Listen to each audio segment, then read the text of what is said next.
In the previous two sessions, I have discussed about the general aspects of isomerism and stereoisomerism. Monosaccharides, they show more than one type of isomerism. Let us discuss what type of isomerism is shown by the monosaccharides.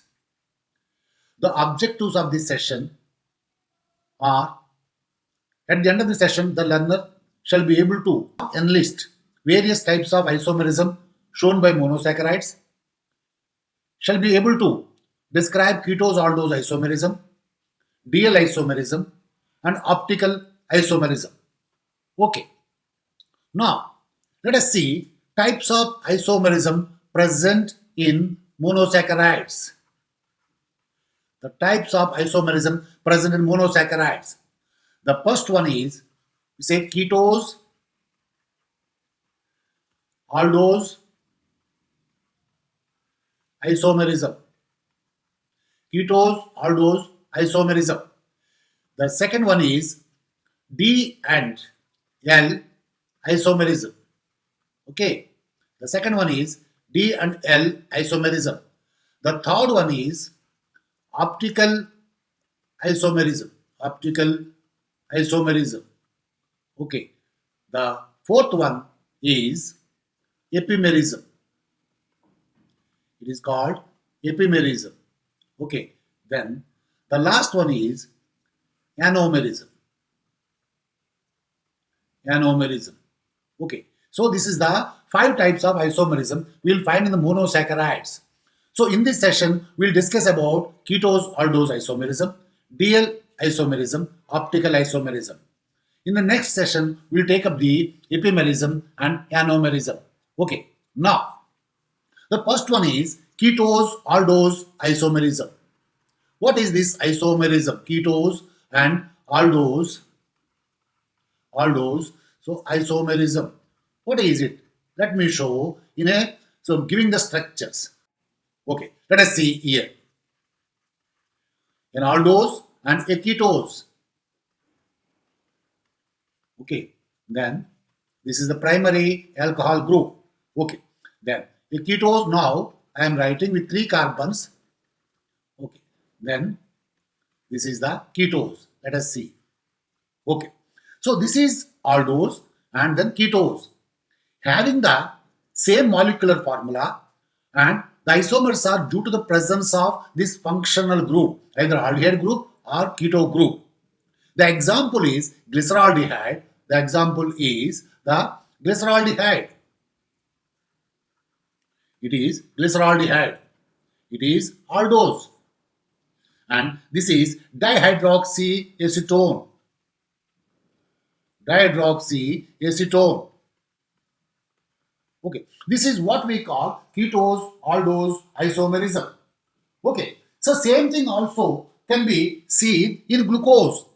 Glucose, you can see, having, as I already explained in previous sessions, C6H12O6, 2 isomers, aldose and ketose.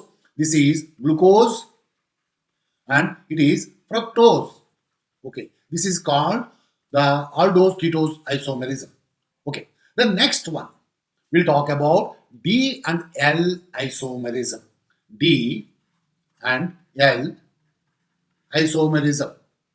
Okay, DL and L isomerism. What is it? Again, I am taking the same example. Let me take the same example here. Okay, glyceraldehyde.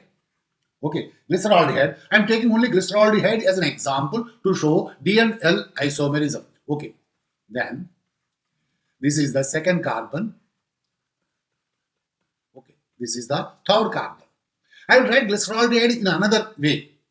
This is the functional group. Okay, here. Okay, here this is the functional group, and let us see here. This is primary alcohol group.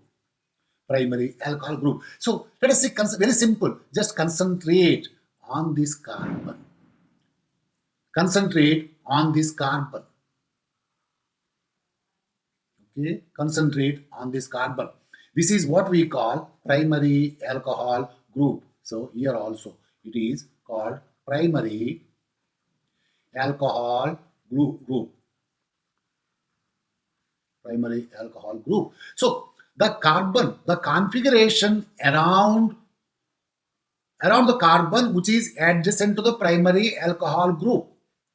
See the configuration. So OH is hydroxyl group is on the right side, whereas hydroxyl group is on the left side. Left side. So this is what we call diglyceraldehyde. It is called diglyceraldehyde. This is called L-glyceraldehyde. Here it is capital D, it is capital L. Okay, capital D, capital L. So like that, we have D-glucose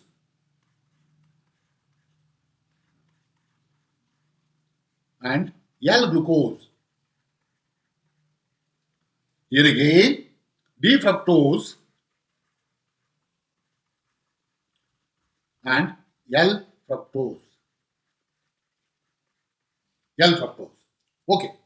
So what is the basis of D and L isomers is the configuration around the carbon which is near to the primary alcohol group. That carbon we call penultimate carbon. Penultimate carbon. Okay. The next one is optical isomerism.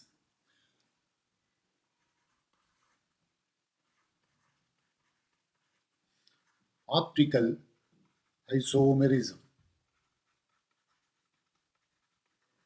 Okay.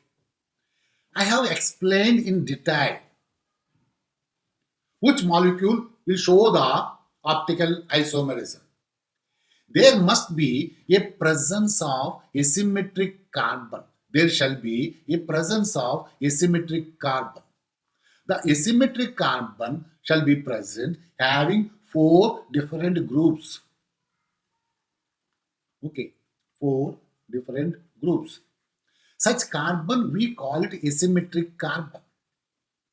This carbon shows the optical isomerism when a plane polarized light passes through the solution containing asymmetric carbon. The path of the light changes. Either it is rotated towards the left or rotated towards the right. If rotates towards the left, that we call it the levorotatory. If rotates towards the right, we call it dextrorotatory. If it is left, we said levorotatory.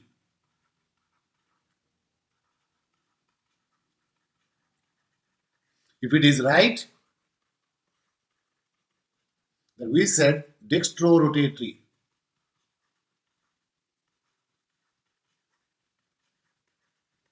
Dextrorotatory. Levorotatory, we say small l and minus, it is small d plus. The capital, it is different from the capital D and capital L. Okay, so this is the another aspect. Now, let me explain the difference between capital D, capital L. That means D and L isomerism and optical isomerism. And D and L. Let me first take up the capital D, capital L. That is what I said, configuration. Configuration around penultimate carbon.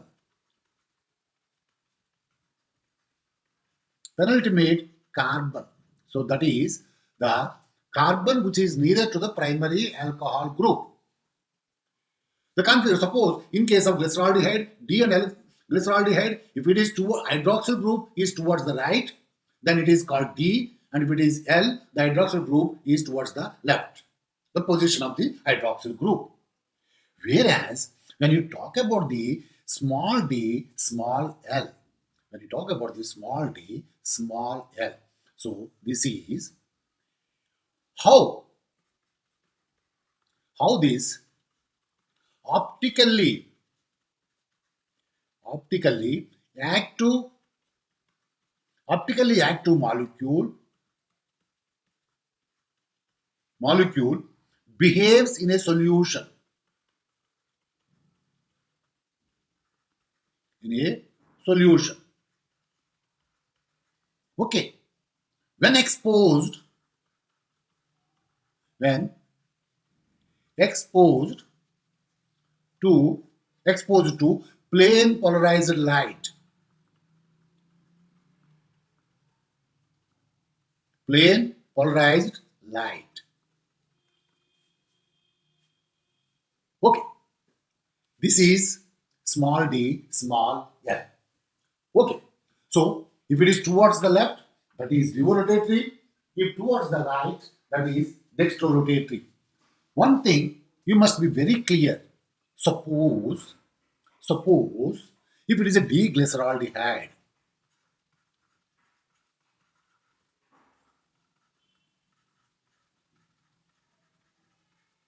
suppose you have taken the D-glyceraldehyde. If we talk in terms of optical isomerism, it is a possibility. It is a possibility. It can be dextrorotatory,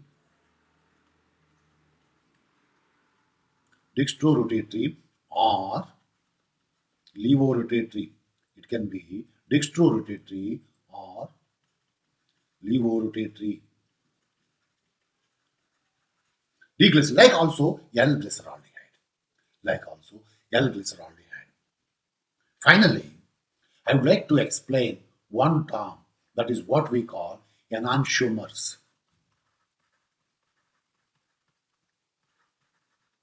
Enantiomers. Okay, what are enantiomers? Mirror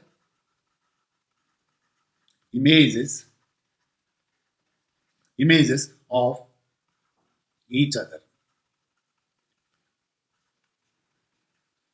So now I will write the Ixose sugar.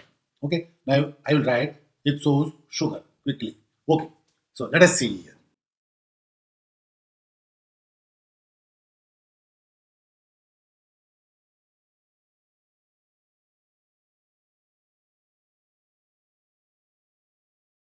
See, the left one is mirror image of right one.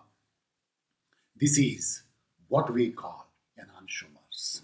Okay, then let us see here again. So here you can see here this is the first carbon, second carbon, third, fourth, fifth, sixth. Here first, second, third, fourth, fifth, sixth.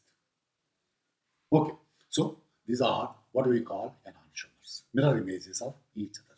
Okay, so in this session we have discussed about various aspects of various different isomers. Let me now summarize. In this session we have discussed about isomerism by monosaccharides. The objectives of this session were types of isomerism shown by monosaccharides, ketose aldose isomerism, DL isomerism, optical isomerism. Then we talked about the types. Okay. So ketose aldose isomerism, DL isomerism, optical isomerism, epimerism, anomerism. In this session, we have taken up the first three. Okay. So now ketose aldose isomerism, we told that depending upon the functional group. Okay. Depending upon the functional group. So it is a ketose aldose isomerism. Okay. Then so here it is the aldehyde is present, glyceraldehyde. If it is ketone is present, dihydroxyacetone. Okay. Then the next one also we have given example of glucose and fructose. Glucose is aldose, fructose is ketose. Next we took up the DL isomerism. Okay, the DL isomerism again we said so there is a primary alcohol group and there is a carbon adjacent to it. So it is a penultimate carbon. Okay, the configuration around this carbon. If OH is on the right side, then we said it is a D-glyceraldehyde. If it is on the left side, we said L-glyceraldehyde. Okay, like also D-glucose, L-glucose, D-fructose, L-fructose. Then third one, we talked about the optical isomerism. Optical isomerism, we talked about in detail in previous session due to asymmetric carbon. If plane polarized light is rotated towards the left, then it is a levorotatory. If towards the right, it is called dextrorotatory. How it is different from the capital D, capital L configuration around penultimate carbon atom, whereas small d, small l. How this optically active molecule behaves in a solution when exposed to plane polarized light. Deglyceraldehyde can be dextrorotatory or levorotatory. Then finally, we explained what are enantiomers. Enantiomers are mirror images of each other. So we have shown the structure, how these mirror images they look like. Okay, so this is about the so various aspects of isomerism. In the next session, we'll talk about the epimerism and then anomerism. Thank you very much.